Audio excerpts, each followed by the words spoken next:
So I was around 4 or 5 years old.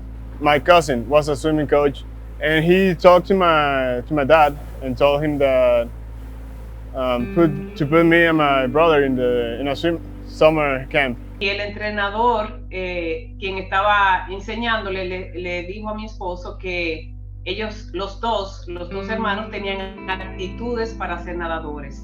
You start a swimming career right there. Veíamos su empeño, su dedicación y el esfuerzo que él estaba haciendo para lograr sus metas. When I was about like 15, 16, I was kind of disappointed with swimming. It got really hard to like drop times, so I was like, man, am I gonna really be able to get faster? Era bien estresante para ambos. Algunas veces hasta teníamos nuestras diferencias en el camino. Josué no quería ir y yo, de todo el sacrificio que había hecho, decía, bueno, tú vas a natación.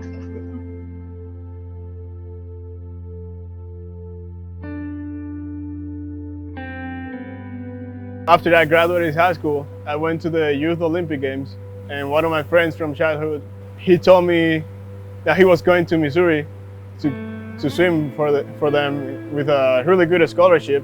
He asked me like, hey, what college are you going to? And I was like, any? Cuando era adolescente, él tenía el deseo de nadar para BYU. Tenía esa meta. Y el Señor le fue abriendo los caminos. In my second last competition in 2014, I met a BYU swimmer, and I saw him wearing some BYU pants. I saw the one, I was like, that's BYU. And so I went to talk to him, and he took my time, sent my email. BYU contacted me, was like, we want you to come here. I was like, no way. Like I talked to my family like right away, and like it was kind of like it made the whole year basically. Pero él se iba para la misión y ellos dijeron que iban a seguir esperándolo. I made a decision that I was going to serve a mission no matter what. But when the time came, the question was when. Well, my nutritionist at the time, I was talking to him about it, and he told me, for your swimming career, the sooner you go, the better. So you can have more time when you come back to like get back in shape, get faster, and have a longer career after you come back. So that just felt right. I was like, okay, I'm just gonna do that. At the end of 2014, I made the big qualifying time for the Olympics. I was like, oh man, I qualified. But I had made my decision, and I just had to stick with it. We were playing basketball. I could jump kind of high at the time, so I was just like, went for a little dunk in the rim. And when I was in the air, I lost balance, sent all the pressure, all the force coming down, and just went through my left knee, and it just tore my ACL completely. After a little bit, I talked to my mission president. I went to see a doctor. He told me that I had to go home to get a surgery if I wanted to like come back and be a good swimmer. When I was about 7 months in the mission, I took the decision to come back to my house, have surgery, and it took me about 4 months to be able to like have surgery and recover from that and be able to do basically everything again. I could stay home and just like start working out for swimming, but I decided that it was better for me to like go back and finish my mission and do what was right. Got back home at the end of September 2017, and I had a couple of competitions in that year. I wasn't fast enough, nowhere near what I was before. It took me about 6-7 months to be able to swim fast enough that I could say, okay, I can keep going.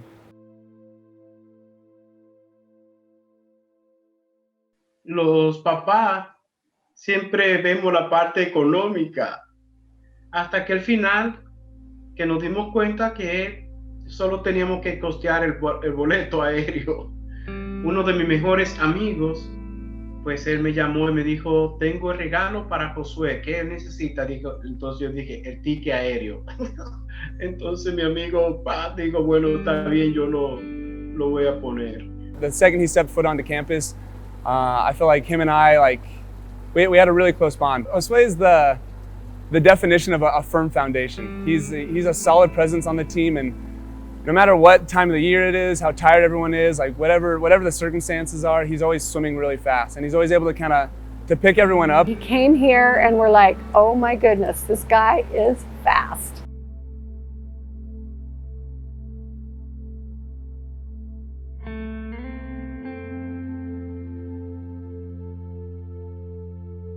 We didn't know what we were supposed to do. Everything was shut down. He actually was in a Vasa gym that was closed down, did some training at Provo Rec. He did some training in Spanish Fork at the outdoor pool.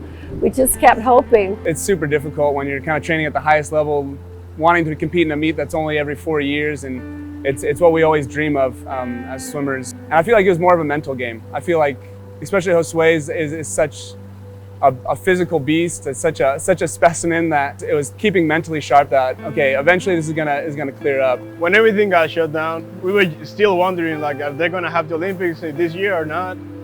And either way, I was just like, I'm just gonna keep training. Like, it doesn't matter if the Olympics are gonna be next year, this year, or they're gonna be like canceled, and I have to wait until like 2024 to go to my first Olympics. It doesn't matter. I'm just gonna keep practicing, and I think that was the mentality that helped me go through this COVID season.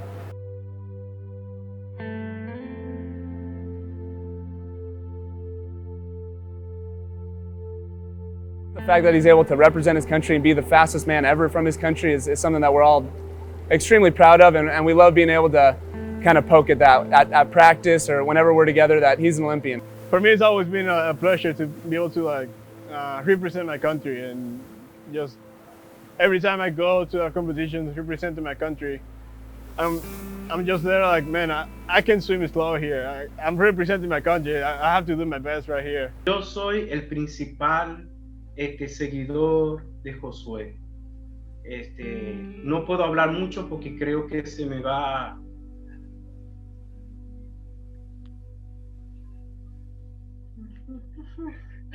I'm sorry.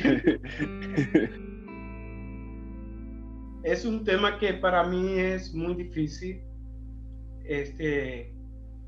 porque he visto a mi hijo romper tantas barreras, alcanzar tantas cosas, que para mí es un ejemplo. O sea, para mí personal, como persona, yo creo que yo no podría lograr en mi vida todo lo que él ha logrado. Por eso yo digo, yo solamente soy el papá de Josué y soy el principal fanático